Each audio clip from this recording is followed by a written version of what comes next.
بسم اللہ الرحمن الرحیم الحمد للہ رب العالمین والصلاة والسلام علی سید المرسلین وعلی آلہ واصحابہ اجمعین اما بعد۔ رات نماز تراویح میں سورہ آل عمران کی تلاوت کی گئی ہے۔ رسول اللہ صلی اللہ علیہ وسلم نے ارشاد فرمایا، کل قیامت والے دن میدان محشر میں اہل قرآن کو قرآن کریم کی تلاوت کرنے والوں کو بلایا جائے گا، اور جب اللہ کی بارگاہ میں قرآن کی تلاوت کرنے والے حاضر ہوں گے تو ان کے اوپر سورہ بقرہ اور سورہ آل عمران بادل کی طرح سائے کیے ہوئے ہوں گے۔ اس لیے رسول اللہ صلی اللہ علیہ وسلم نے فرمایا، قرآن کی دو روشن صورتوں کی تلاوت کرو، سورہ بقرہ اور سورہ آل عمران۔ دونوں صورتوں کا مضمون تقریباً ایک ہے۔ سورہ بقرہ میں خطاب زیادہ یہودیوں سے ہوا ہے، اور سورہ آل عمران میں خطاب زیادہ جو ہوا ہے وہ عیسائیوں سے ہوا ہے۔ اس صورت کو آل عمران اس وجہ سے کہا جاتا ہے کہ عمران نام کے دو شخص ہوئے، ایک حضرت موسیٰ علیہ السلام کے والد ہیں، ان کا نام بھی عمران ہے، اور ایک حضرت مریم علیہ السلام کے والد ہیں، ان کا نام بھی عمران ہے، اور اس وجہ سے اس صورت کو کہا گیا سورہ آل عمران۔ آگے یہ لفظ آ رہا ہے بیچ میں۔ یہ جو صورت ہے اس کی جو ابتدائی 82-83 آیات ہیں، وہ نجران کا ایک وفد آیا تھا رسول اللہ صلی اللہ علیہ وسلم کے پاس۔ موجودہ یمن کا جو علاقہ ہے نجران، آج بھی اسی نام سے ہے۔ رسول اللہ صلی اللہ علیہ وسلم کے زمانے میں یہ نجران عیسائیت کا علمی مرکز تھا۔ عیسائیت کے بڑے بڑے علماء نجران میں ہوا کرتے تھے۔ جب اسلام کا نعرہ، اسلام کا تعارف، اسلام کی بات عرب علاقے میں پھیلی تو نجران کا ایک وفد اسلام کو سمجھنے کے لیے اور عیسائیت پر رسول اللہ صلی اللہ علیہ وسلم سے بحث مباحثہ کرنے کے لیے مدینہ منورہ آیا۔ یہ 60 آدمیوں پر مشتمل تھا۔ اس میں عیسائیوں کے بڑے بڑے علماء اور بڑے بڑے مضبوط لوگ، بڑے بڑے سردار موجود تھے۔ یہ رسول اللہ صلی اللہ علیہ وسلم سے بحث کرنے کے لیے آئے، اور تقریباً 40-45 دن مدینہ منورہ ٹھہرے۔ کافی موضوعات پر انہوں نے رسول اللہ صلی اللہ علیہ وسلم سے بحث کی۔ ایک موضوع یہ تھا کہ آیا عیسیٰ علیہ السلام خدا ہے یا خدا کے بیٹے ہیں، یا 3 خداؤں میں سے ایک ہے، کیا ہے؟ اس موضوع پر جب انہوں نے رسول اللہ صلی اللہ علیہ وسلم سے بحث کی تو قرآن کی 2 آیتیں بھی اپنی دلیل کے طور پر پیش کی۔ انہوں نے کہا عیسیٰ علیہ السلام اللہ کے بیٹے ہیں، اللہ کی خدائی کا حصہ ہے۔ دلیل پر قرآن کی 2 آیتیں دی۔ قرآن کریم نے جہاں عیسیٰ علیہ السلام کو روح اللہ کہا، اللہ کی روح، کلمت اللہ کہا، اللہ کا کلمہ، یہ آیتیں حضور کے سامنے رکھی کہ قرآن خود عیسیٰ علیہ السلام کو روح اللہ کہہ رہا ہے، قرآن کریم خود عیسیٰ علیہ السلام کو کلمت اللہ کہہ رہا ہے، اللہ کا کلمہ۔ جب انہوں نے یہ آیات پیش کی تو سورہ آل عمران کی ایک آیت اتری، اس نے بڑا قرآن کی آیات کی عجیب تقسیم ہمارے سامنے رکھ دی۔ قرآن کریم نے ارشاد فرمایا، اللہ تعالیٰ کی طرف سے آنے والی آیات 2 طرح کی ہیں۔ اللہ تعالیٰ کی طرف سے آنے والی آیات کتنی طرح کی ہیں؟ ایک وہ آیات ہیں جن کا معنی، مفہوم، تشریح بالکل واضح ہے، ان کو کہا جاتا ہے محکمات، اور کچھ آیات وہ ہیں جن کا معنی اور مفہوم واضح نہیں ہے، وہ ہے متشابہات۔ ہن ام الکتاب و اخر متشابہات۔ یہ جو متشابہات ہیں ان کا معنی ان کا مطلب، ان کا مفہوم صرف اللہ کے پاس ہے، یا اللہ تعالیٰ نے خاص علم والوں کو، رسول اللہ صلی اللہ علیہ وسلم کو اس کا علم دیا۔ قرآن کریم نے ارشاد فرمایا جن آیات میں عیسیٰ علیہ السلام کو روح اللہ کہا ہے، کلمۃ اللہ کہا ہے، یہ آیات متشابہات ہیں، ان کا معنی واضح نہیں ہے، تمہیں خود بھی ان کا معنی نہیں آتا۔ جب تمہیں خود بھی ان آیات کا معنی اور مطلب نہیں آتا تو تم ان کو بطور دلیل کس طرح پیش کر سکتے ہو؟ اور بھی انہوں نے دلائل دیے، اللہ کے نبی نے ان کو سارے سمجھائے۔ جب اتمام حجت ہو گیا، اللہ کے نبی ہر طرح سمجھا چکے، آخر میں پھر مباہلہ آیا۔ رسول اللہ صلی اللہ علیہ وسلم نے آخر میں ان سے کہا تم بھی میدان میں آؤ، میں بھی آتا ہوں، تم اپنی عورتوں کو، اپنے بچوں کو، سب کو لے کر آؤ، میں بھی سب کو لے کر آتا ہوں۔ رسول اللہ صلی اللہ علیہ وسلم نے اپنے اہل بیت کو، اپنے صحابہ کو، سب کو دعوت دی، اور آپ علیہ السلام سب سے پہلے عیدگاہ میں تشریف لے گئے، اور آپ ان کے انتظار میں بیٹھ گئے۔ آپ ان کو کہہ گئے کہ وہاں عیدگاہ میدان میں آ جاؤ، پھر اللہ سے دعا کرتے ہیں اے اللہ جو حق پر ہو اس کا حق پر ہونا واضح کر دے۔ جب حضور علیہ السلام یہ کہہ کر عیدگاہ میں تشریف لے گئے تو پیچھے سے اس عیسائی وفد نے سر جوڑا کہ آیا ان کے مقابلے پر مباہلہ کے لیے جائیں کہ نہ جائیں۔ اندر سے تو سمجھتے تھے، 40 دن دیکھ لیا تھا کہ یہ واقعی اللہ کے آخری رسول ہے، تو ان میں ایک بہت بڑے عالم تھے، اس نے ان کو رائے دی میرا مشورہ ہے ان کے مقابلے پر مباہلے کے لیے نہ جانا، اس لیے کہ یہ واقعی اللہ کے آخری رسول ہیں، اور رسول کے مقابلے پر مباہلے کے لیے جو جاتا ہے وہ زندہ نہیں آتا۔ ہم 40 کے 40 زندہ نہیں آئیں گے، ہم 40 کے 40 زندہ نہیں آئیں گے۔ اس لیے انہوں نے رسول اللہ صلی اللہ علیہ وسلم کو پیغام بھیج دیا کہ ہم مباہلہ کے لیے آپ کے مقابلے پر نہیں آتے۔ رسول اللہ صلی اللہ علیہ وسلم نے فرمایا اگر یہ آج آ جاتے تو اللہ تعالی حق کا حق ہونا ان کے سامنے کھول کے رکھ دیتے۔ یہ قرآن کریم نے سورہ آل عمران میں اس کا بھی تفصیل سے ذکر کیا ہے۔ اس کے علاوہ قرآن کریم نے اس صورت میں جو بہت ساری باتیں فرمائی، ان میں سے ایک یہ ہے انسان ہر وقت عزت کا متلاشی رہتا ہے۔ بھائی انسان ہر وقت کس چیز کا متلاشی رہتا ہے؟ اور انسان پریشانی اور ذلت اور رسوائی سے بہت ڈرتا ہے، اور یہ انسانی فطرت ہے۔ قرآن کریم نے اصول بیان کر دیا، اے لوگو عزت اور ذلت اللہ کے ہاتھ میں ہے۔ اگر عزت چاہتے ہو وَلِلَّهِ الْعِزَّةُ جَمِيعًا، عزت اللہ دیتے ہیں، اللہ سے مانگو۔ اللہ جب کسی کو عزت دینے پر آئے تو زمین سے اٹھا کے ایک شخص کو آسمان پر لے جاتے ہیں، اور اللہ جب کسی کو ذلیل کرنے پر آ جائے تو اللہ بادشاہوں کو ذلیل رسوا کر دیتا ہے۔ عزت و ذلت کا مالک صرف اللہ ہے۔ تمہیں عزت چاہیے تو اللہ کے سامنے جھک جاؤ۔ اور دوسری بات یہ ارشاد فرمائی کہ اے ایمان والو تم کافروں کو اپنا جگری دوست نہ بناؤ۔ جو کافر ہے، بھائی دیکھو ایک صحیح الایمان مسلمان کبھی بھی کافر کو اپنا دلی دوست نہیں بنائے گا۔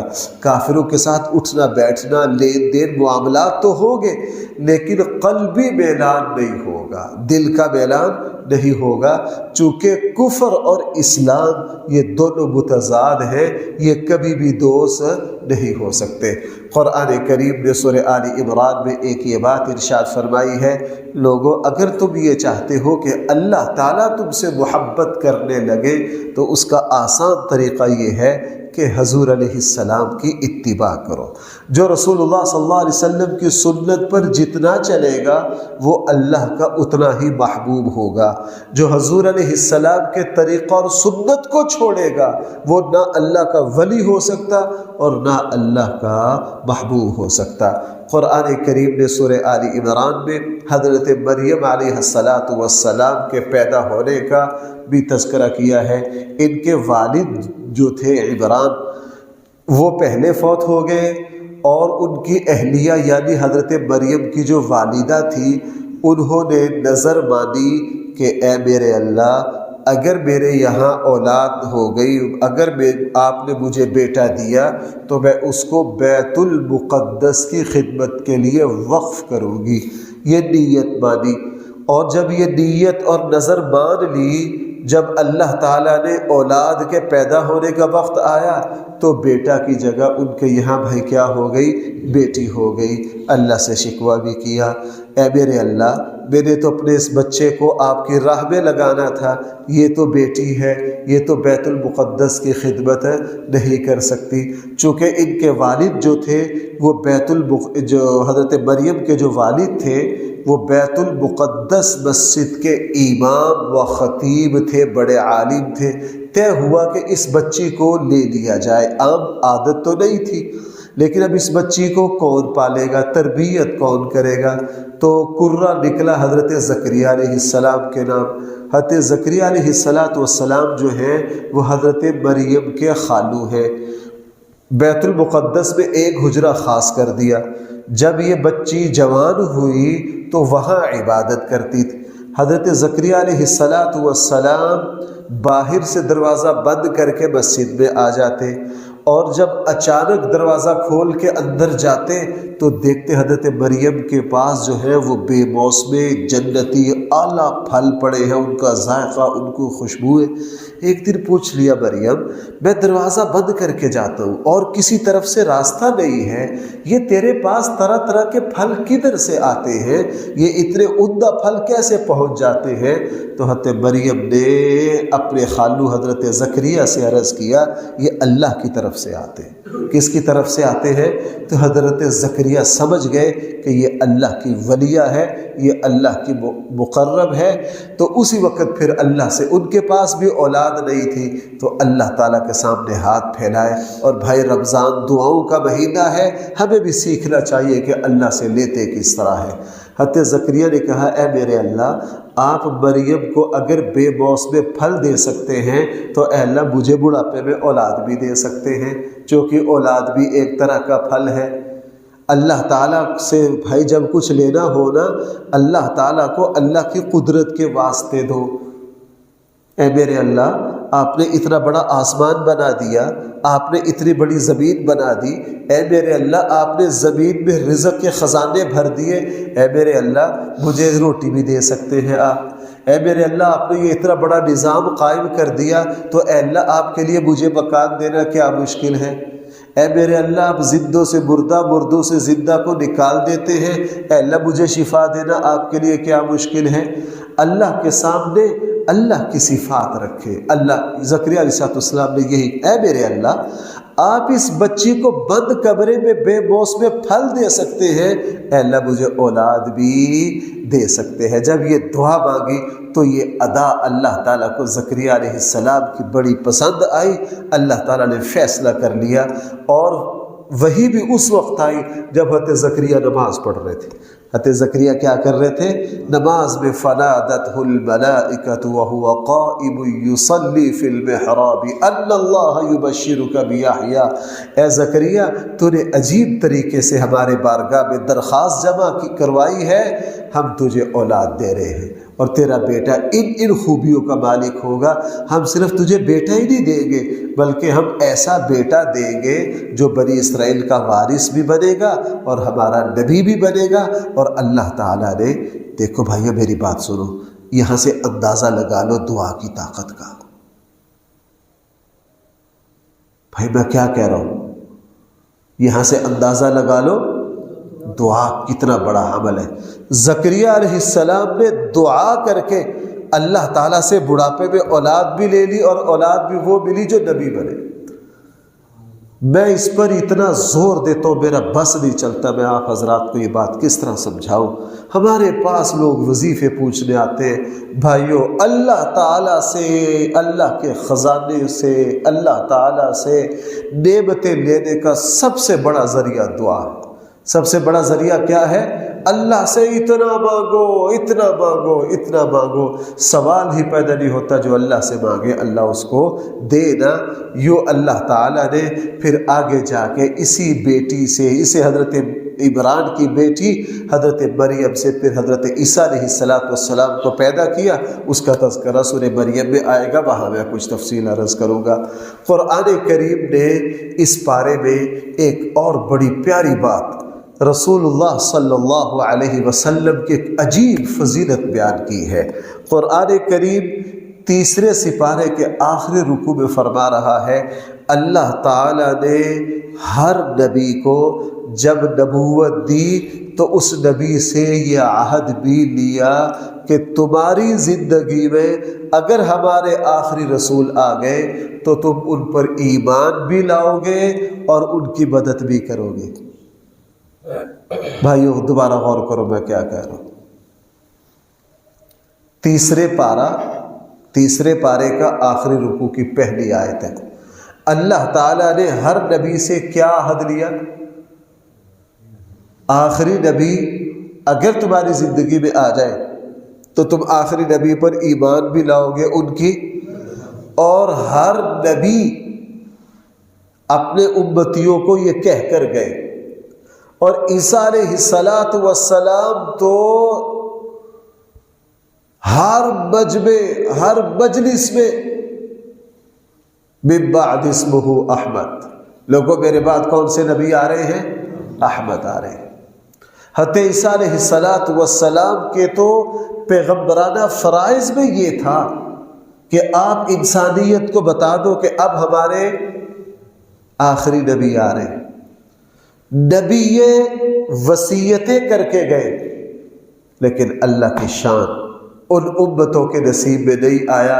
اللہ تعالیٰ نے حضور پر ایمان لانے کی سعادت مجھے اور آپ کو دے دی، ایمان لانے کی سعادت مجھے اور بھائی پہلی امتیں حسرتیں کرتی دنیا سے چلی گئی، کاش آخری نبی ہماری زندگی میں آئے، ہم ان پر ایمان لائے، اور اللہ تعالیٰ نے مجھے اور آپ کو یہ نعمت بغیر مانگے دے دی، مجھے اور آپ کو یہ نعمت بغیر مانگے دے دی۔ اس لیے مقصود اصلی، یہ مختصر سا درس ہوتا ہے، میں ذرا گہرائی میں نہیں جاتا، پھر ایک ہی نقطے پہ سارا وقت نکل جاتا ہے۔ مقصود اصل میں رسول اللہ صلی اللہ علیہ وسلم کی نبوت ہے۔ جیسے بھائی جلسہ ہوتا ہے نا، تو اس میں اصل خطاب اور بیان تو کسی ایک بندے کا ہوتا ہے، شروع میں ماحول بنانے کے لیے، لوگوں کو متوجہ کرنے کے لیے، کرتے ایک نعت خواں فلاں کرتے پھر جب جلسہ اپنے عروج پر پہنچ جاتا ہے، پھر آخر میں اصل مقصد یہی معاملہ انبیاء کا ہے۔ سارے نبی آئے، وہ زمین پر انسانیت میں ماحول بنانے کے لیے آئے، اور اصل مقصد کون تھے؟ امام الانبیاء صلی اللہ علیہ وسلم۔ اللہ کے نبی آئے، پھر انہوں نے، اور وہ مولانا مناظر احسن گیلانی کا کہنا، کیا الفاظ کہہ گئے مولانا مناظر احسن گیلانی، میں نے تو یہ اپنی ڈائری میں 15 جگہ لکھے ہوئے ہیں، میرے موبائل میں بھی ہر وقت محفوظ ہوتے ہیں۔ حضور علیہ السلام کے آنے پر بڑے عجیب الفاظ ہیں ان کے۔ بہرحال قرآن کریم نے ایک بات یہ ارشاد فرمائی ہے، جس وقت رسول اللہ صلی اللہ علیہ وسلم نے بیت المقدس سے اپنا رخ ہٹا کر بیت اللہ کی طرف کیا تو یہودیوں نے اعتراض کیا کہ بیت اللہ میں کون سی فضیلت ہے؟ اصل فضیلت تو بیت المقدس کو ہے، یہ کیا کہ بیت المقدس سے نماز میں اپنا چہرہ ہٹا کے کس کی طرف کر لیا؟ بیت اللہ کی طرف کر لیا۔ قرآن کریم نے فرمایا ہاں ہم تمہیں بتاتے ہیں بیت اللہ میں کیا فضیلت ہے۔ ان اول بیت وضع للناس، زمین پر سب سے پہلے جو گھر اللہ کا تعمیر ہوا ہے وہ بیت اللہ ہے، اور فرمایا اس میں بہت سی اللہ کی آیات و نشانیاں ہیں۔ بیت اللہ خود اللہ کی نشانی ہے، حجر اسود اللہ کی نشانی ہے، مقام ابراہیم اللہ کی نشانی ہے، زمزم اللہ کی نشانی ہے، حتیم اللہ کی نشانی ہے۔ فرمایا کہ اس میں اللہ کی نشانیاں ہی نشانیاں ہیں، اور اللہ تعالیٰ نے اس کو امن والا گھر بنایا ہے۔ اور بدبختو تم تو وہ ہو، تم نے بیت المقدس میں ہر وقت خون بہایا ہے، اب غزہ میں کون سے خبیث خون بہا رہے ہیں؟ بھائی کون بہا رہے ہیں؟ یہودی۔ فرمایا ہم نے بیت اللہ کو امن والا بنایا ہے۔ الحمدللہ بیت اللہ کی 1400 سالہ تاریخ میں